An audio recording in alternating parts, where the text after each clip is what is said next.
signing. "Who sent him?" Charlotte asked. "He says he's here on behalf of something called the Cole Family Trust."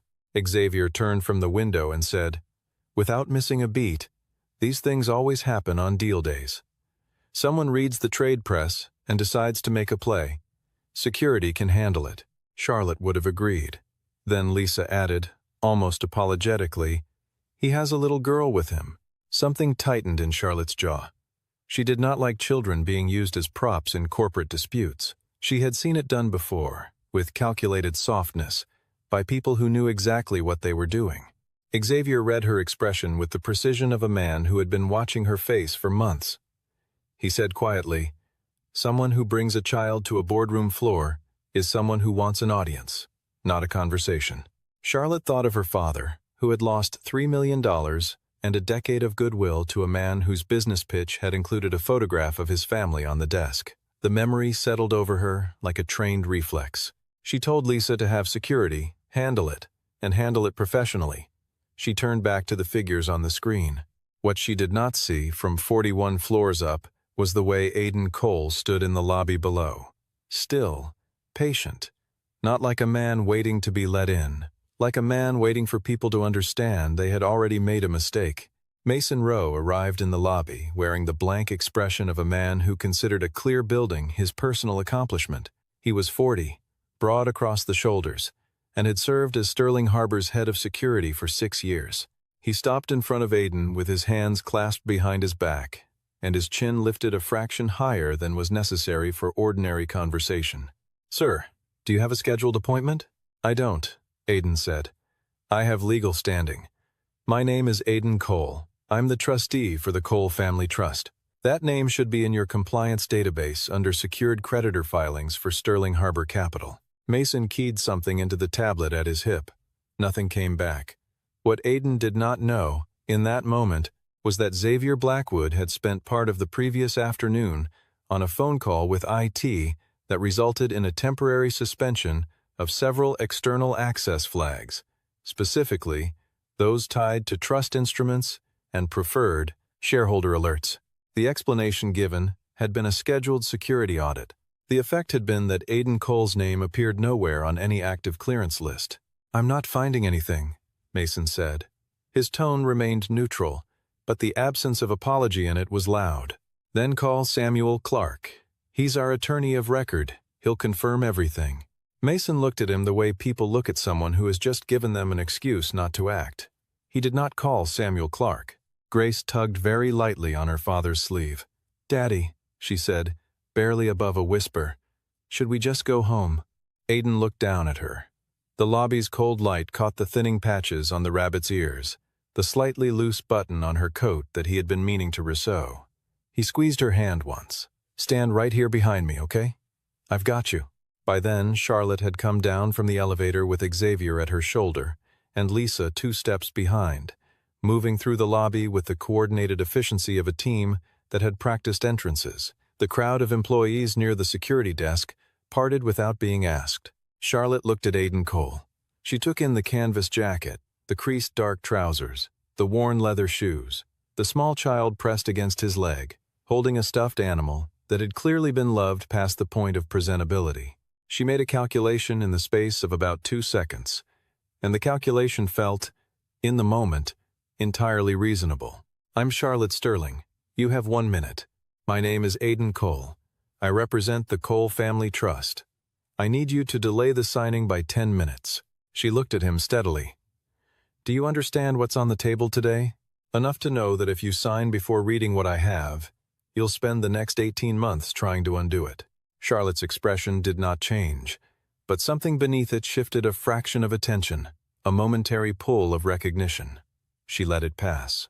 "You're in my building," she said, "asking me to halt a $400 million transaction, and you're carrying an envelope you won't open in front of me. The envelope stays sealed until it's opened before a lawyer and the relevant parties," Aiden said. "That's not obstruction. That's procedure. This building," he added, "is not entirely your company." The lobby was not quiet, but it became so in a radius of about 10 feet. Charlotte felt it the attention from employees at the edges of the space, the slight lean in her direction from people trying to hear. She knew what visible hesitation would cost her today, and she did not intend to pay it. She turned to Mason. "If he won't leave," she said, with no particular emotion in her voice, "call the police."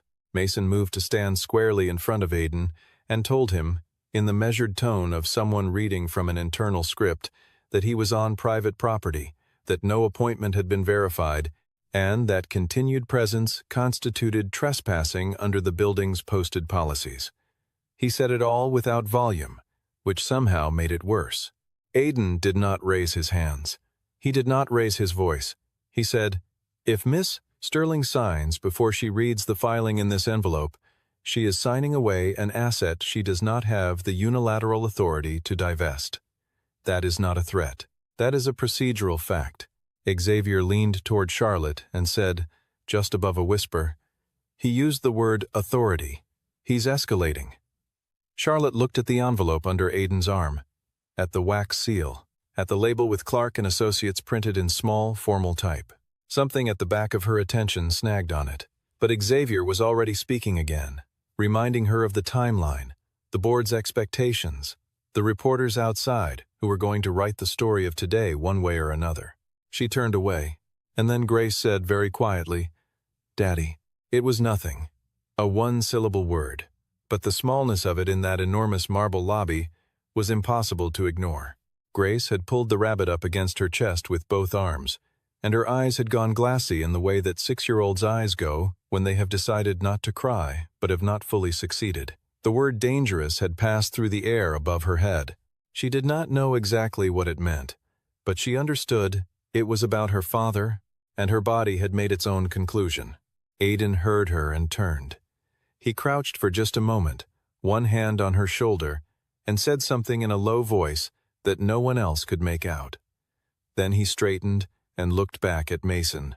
"Don't touch him," Aiden said, when Mason moved closer. Not loudly. It carried anyway. Mason, who had been told by Xavier that the situation was already elevated, pulled out his radio. When the police cruiser pulled up outside and the sound of its door reached the lobby, the already quiet room went a different kind of still. Employees at the edges of the space stopped pretending not to watch. 2 managers who had been waiting for an elevator turned away from it, as though it was important to see what happened next. Sergeant Logan Brewer came through the front doors with a professional calm that was entirely genuine. He had been given a brief description over the radio. An agitated male, unscheduled, refusing to leave a corporate building, carrying an unidentified sealed package. He assessed the scene quickly. An older security chief, a man in a jacket standing with a child, a woman in an expensive suit watching from a distance with no readable expression on her face. He said, in the way of experienced officers who have walked into situations they haven't fully mapped, "Let's just slow everything down here." Mason gave him a version of events that was accurate in its facts and misleading in its tone. The word agitated appeared again. The phrase refused multiple requests, and Xavier, who had positioned himself nearby, added that the man had made statements that could be characterized as threats regarding the company's legal standing. Logan looked at Aiden. "Sir, I'm going to need you to set the envelope down. It's sealed legal material with chain of custody documentation. I'll set it down in front of my attorney. Your attorney's not here. He will be in approximately 4 minutes." Logan paused.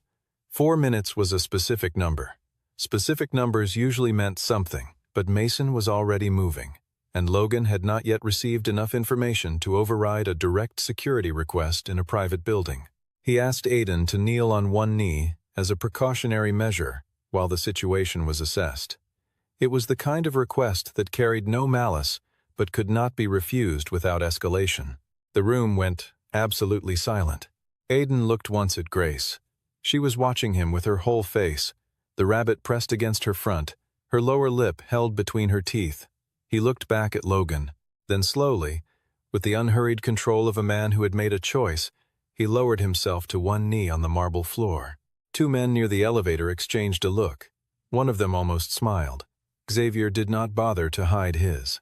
And Charlotte Sterling, standing 20 feet away in the lobby of the company her father had built and that she had spent 14 months trying to prove she deserved to lead, watched a man kneel on the floor in front of her, and told herself she had done the right thing. Then Grace said, in a small, clear voice, "Daddy didn't do anything." Charlotte did not move. But something in her eyes changed, as though a word had been said in a language she recognized, but was not expecting to hear.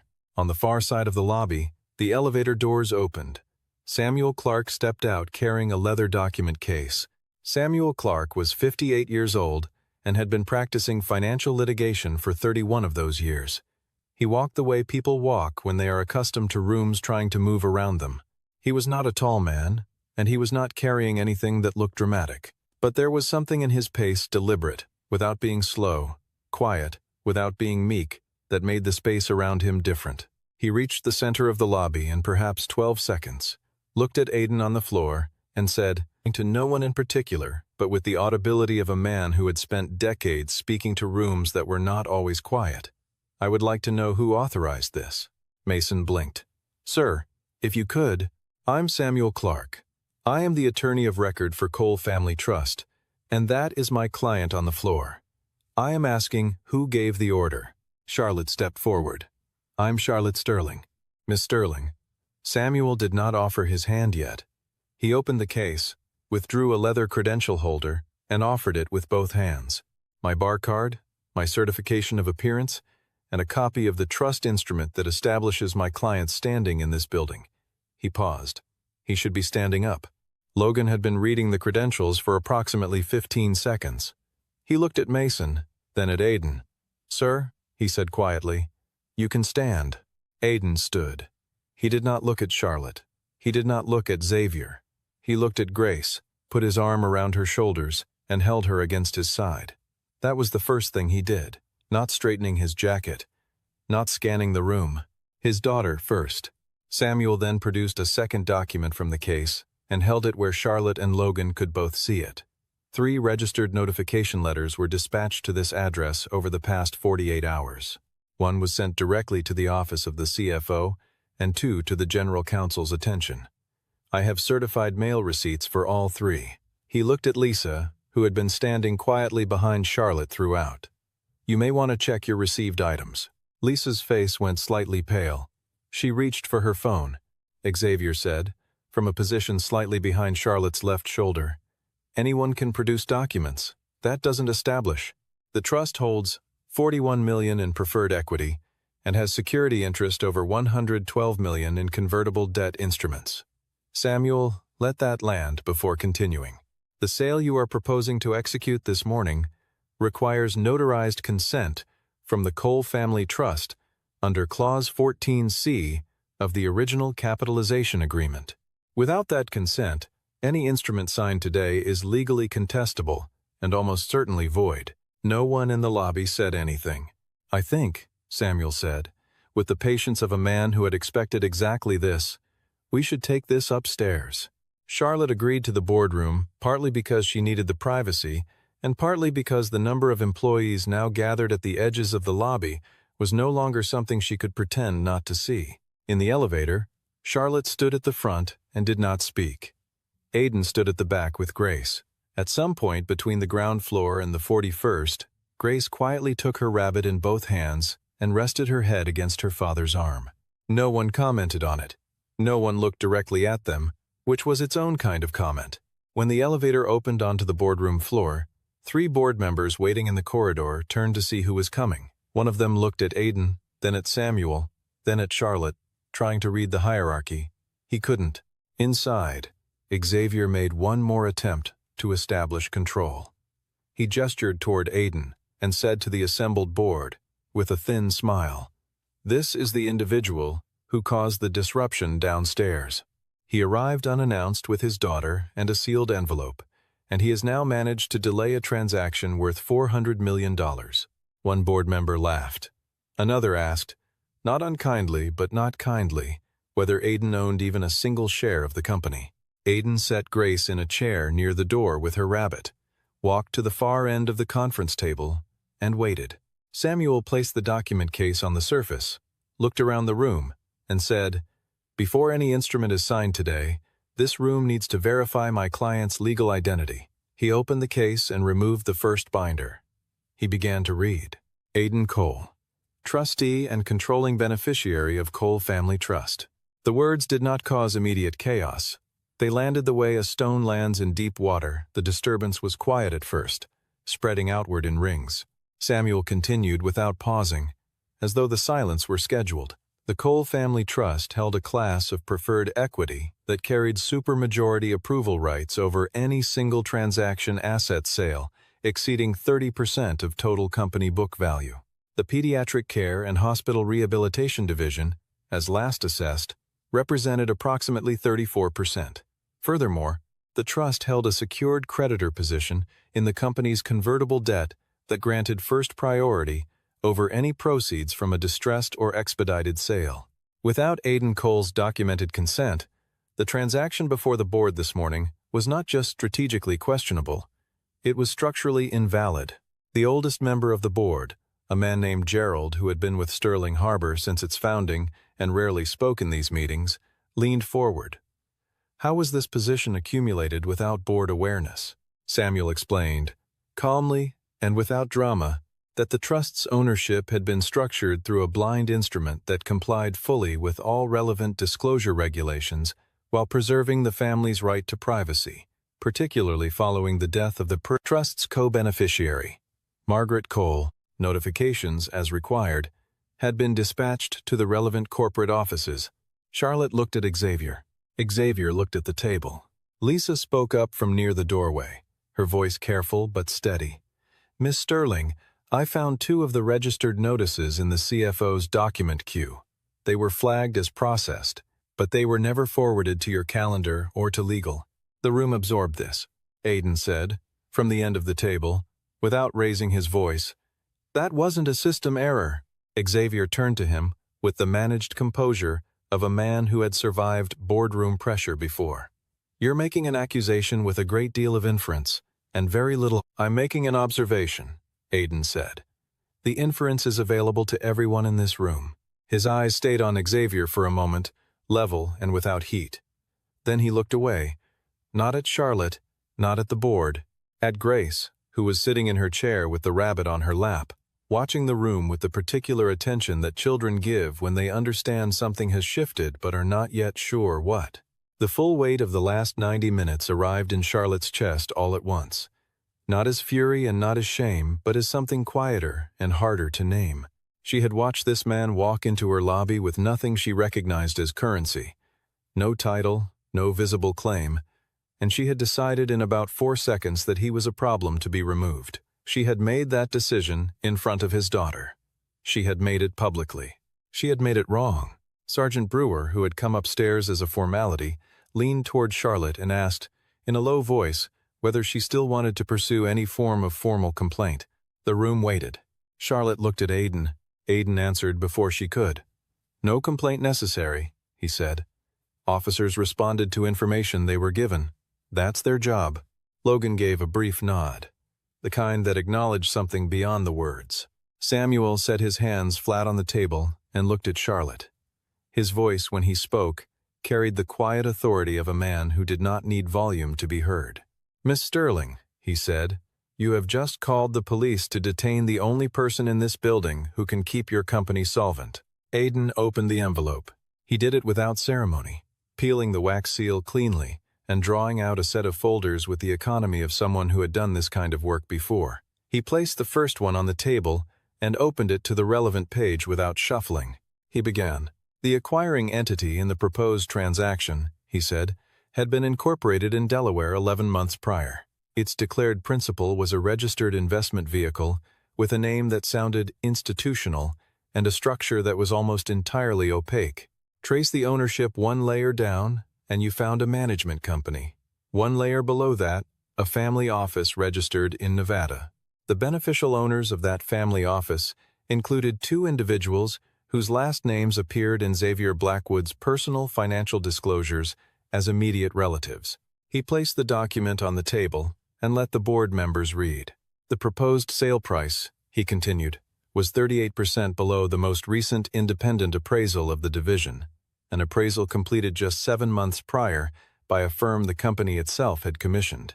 He placed that appraisal on the table, 3 of the 4 advisory fees associated with structuring the transaction had been routed through intermediary consulting entities that did not appear to have active websites, registered employees, or physical addresses. He placed those records on the table as well, and the pediatric endowment, the protected fund that Margaret Cole had once noted in a margin, in her careful handwriting would, under the terms of the proposed agreement, be reclassified as a general liability upon transfer of the division.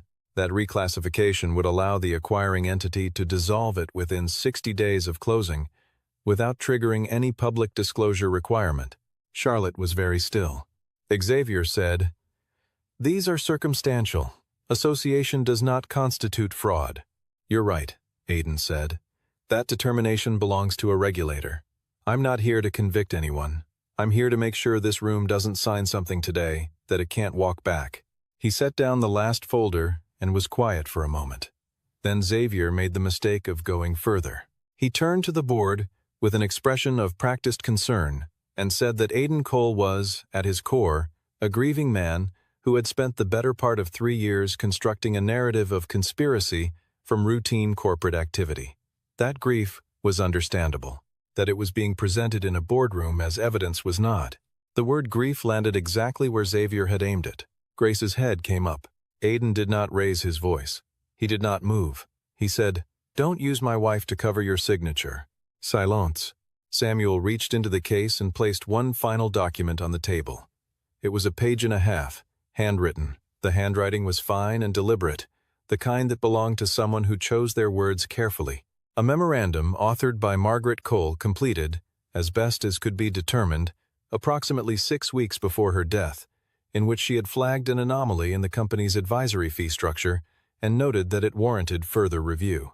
She had not known exactly what she was looking at, but she had known it was worth noting. Charlotte looked at the page for a long time. Then she reached across the table and turned the unsigned contract so that it faced her. She read the signature line at the bottom. She closed the folder. "The signing is suspended," she said. "Effective right now." What followed was the kind of organized chaos that Charlotte Sterling was, under most circumstances, quite good at managing. Board members spoke over one another. Gerald asked for an emergency audit referral. 2 people tried to reach outside counsel simultaneously. Logan Brewer moved quietly to the door and asked Xavier Blackwood, with the particular courtesy reserved for people who might later need to be compelled, to remain in the building while the relevant parties clarified the morning's events. Xavier objected. Logan was patient about it. Charlotte stood at the head of the table, and for the first time in 14 months at Sterling Harbor, she did not know what the next 30 seconds would require of her. She had spent her entire tenure preparing for threats from outside, from investors, from competitors, from the slow institutional skepticism of people who did not want to follow her lead. She had not prepared for the possibility that the most significant threat had been in the room next to her the whole time, thanking her publicly and undermining her privately. She turned and looked at the room, at Lisa, holding the printed notification chain with both hands, at board members, some reading Aiden's documents, and some watching Charlotte with tentative expressions that were recalibrating their loyalty in real time, at Logan, patient by the door, and at Grace. Grace was still sitting in her chair. The rabbit was in her lap.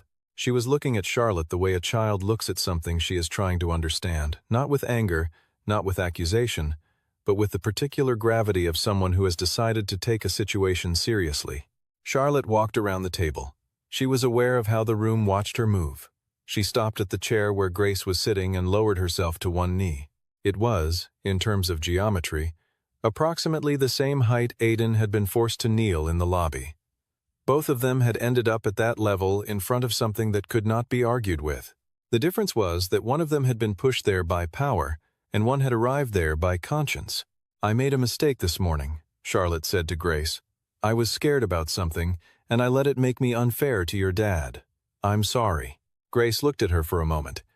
Then she looked at her father. Aiden stood near the window. He gave the smallest possible nod. Not instruction, just permission. The space to decide for herself. Grace looked back at Charlotte.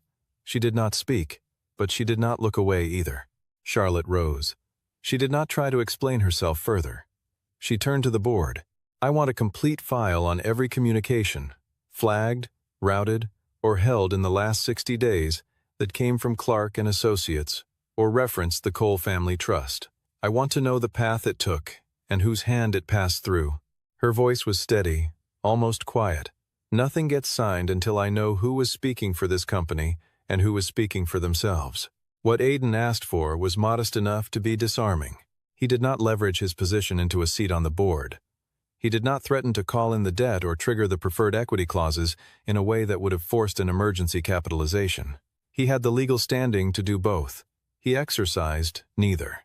Instead, through Samuel, he presented 3 requests. The first was formal and immediate. The proposed divestiture was to be withdrawn from consideration pending review. The second was structural. An independent auditor, agreed upon by both parties within 72 hours, would examine the advisory fee flows and the corporate relationships flagged in his documentation. The third was operational. Xavier Blackwood was to be suspended from all financial decision-making authority for the duration of the audit. The board agreed to all 3 within 20 minutes. They did not have meaningful grounds to refuse. Xavier was escorted from the boardroom with a degree of composure that the situation probably did not warrant. He said as he left that he expected to be fully vindicated by any competent examination of the record. Logan noted the statement for the follow-up he was already planning to file. Mason Rowe was placed on administrative review. Aiden had not requested that specifically, but the board's head of operations had done the arithmetic himself. A security chief who had served as an instrument of misinformation, whether knowingly or not, had created a liability the company could not leave unaddressed. When Aiden was informed of the decision, he said only that he hoped the outcome included better training on what threat assessment actually required, not punishment. Better practice. Logan caught him near the door as the room began to clear and told him, quietly, that he had every right to file a formal grievance, that there would be no difficulty establishing the call had been made on misleading information. Aiden looked at the chair where Grace had been sitting.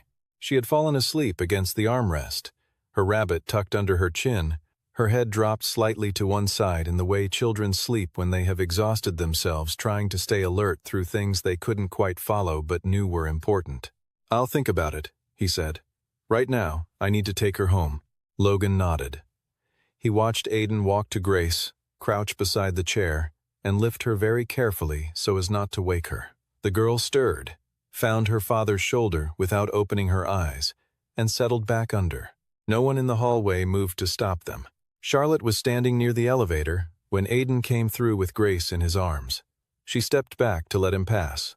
He stopped anyway.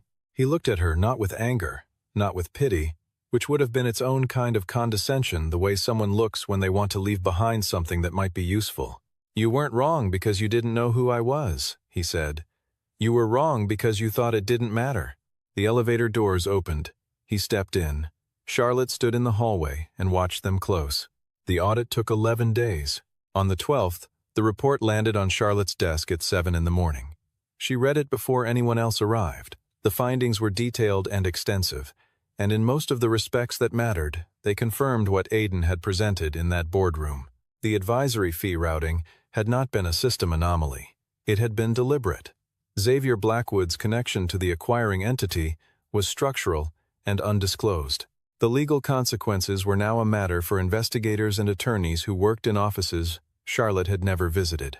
She was advised not to comment publicly while that process was underway, which suited her. She drafted a letter to Aiden. It took 4 attempts and was still, by the time she sent it, imperfect. She acknowledged what had happened clearly, without hedging the central facts. She said she had failed to exercise judgment in a moment that required it, and that she was sorry for what Grace had been made to witness. She did not ask for anything in return. He did not reply for 4 days. She had almost stopped expecting a response when Lisa, who had been more attuned to the aftermath than Charlotte had realized, mentioned that Aiden took Grace to a community arts center on Saturday mornings to a watercolor class that ran from 9 until 11. The center was 12 minutes from Charlotte's office. She went on the 3rd Saturday after the audit concluded. She came alone. No assistant, no car. She walked. She had considered and discarded 3 outfits, which was not a thing she normally did, and ultimately settled on something that did not look like a boardroom and did not look like she was trying to look like she had not thought about it. The class was still running when she arrived. Through the window, she could see a row of small children at low tables, each with a sheet of watercolor paper and a cup of cloudy water. Grace was near the center of the row, her tongue slightly out in concentration, painting something that might have been a rabbit or might have been a cloud. The worn white rabbit was sitting upright on the edge of the table, watching. Aiden was in the hallway with a paper cup of coffee and the expression of a man who had made peace with waiting. When he saw Charlotte, he did not look surprised. He did not look pleased. He looked like he was deciding something. She did not lead with an apology. She had already sent that. "I'm not here about the company," she said. "I know," he said. She leaned against the wall a few feet from him, and they both looked through the window at the class. Neither spoke for a while. It was not an uncomfortable silence. It was the kind that exists between people who have already said the hard things and are not sure yet what comes after. "I grew up being told that if you showed softness," Charlotte said eventually, "someone would find it and use it against you." Aiden was quiet for a moment. "After my wife died, I thought if I controlled enough variables, I could keep Grace from being hurt by anything. It took about a year to understand that controlling things and protecting things are not the same." Through the window, Grace looked up from her painting, noticed her father, and smiled the complete, uncomplicated smile of a child who has not yet learned to make it smaller. Charlotte watched it happen. She did not say anything, but she stayed. At the end of the class, Aiden asked, without any particular weight in his voice, whether she would be interested in advising on Sterling Harbor's restructuring process in a formal capacity. She said only if every decision started with the truth. He said that was the only way he knew how to work. She said that was a good start. 3 months after that Saturday, Sterling Harbor announced a new restructuring plan. It had been developed with input from an independent advisory group whose principal consultant was listed only as an external fiduciary representative. People who needed to know who he was already did. The pediatric division was not sold. It was reorganized as a protected nonprofit subsidiary, funded through a dedicated endowment, now explicitly shielded from any future divestiture agreement. The children's ward remained open. The staff, who had been waiting out the uncertainty on month-to-month contract renewals, received permanent employment offers in the same week. The memo Charlotte sent to the full company on a Wednesday morning was read and reread in break rooms on every floor. She had changed in ways that were difficult to quantify, but easy to observe. She still ran the company with precision, but she had stopped mistaking speed for strength and silence for agreement. When a junior analyst in a risk meeting offered a dissenting view that none of the senior staff had bothered to voice, Charlotte asked him to walk through it. The meeting ran long. No one complained. On a Friday evening in early spring, Aiden and Grace arrived at the reopening ceremony for the Pediatric Care Center's new family wing. Grace was wearing a pale yellow dress, and the white rabbit, brushed and somewhat rehabilitated, was in the crook of her arm. The building smelled of fresh paint and donated flowers, and the hallways held the modest, sincere celebration of something that had been almost lost and had been returned. Charlotte found them near the entrance. By a wall of photographs installed for the occasion, images of families the program had served over the years. She crouched in front of Grace and asked, without urgency, whether she was doing all right. Grace looked at her for a moment. Then she said, "I'm not scared of you anymore." Charlotte held very still. "Good," she said. "I'm glad." She stood and looked at Aiden. He was watching his daughter, but he turned, and for a moment their eyes met with the particular directness of two people who have run out of the kind of conversation that protects you from the real one. "Thank you," Charlotte said, "for not using what you had to take me apart."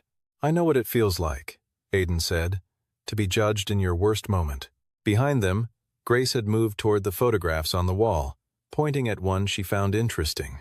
Then she turned, found Charlotte's hand, and pulled her gently toward Aiden, the way children do when they have decided that the grown-ups around them have waited long enough. She looked up at both of them and said, "Daddy says people can be wrong about us, but they can learn."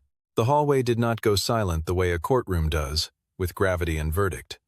It went quiet the way a room does when something true has been said out loud by someone too young to know it needed to be said carefully. The afternoon light came through the high windows and fell across the three of them. and the difficult morning at Sterling Harbor settled into the past, where hard things eventually go not forgotten, not erased, but changed into something that could be carried without the same weight. Charlotte smiled at Grace, then at Aiden. She asked if they had plans after the ceremony. He said they did not. She said she knew a place nearby that made very good pancakes.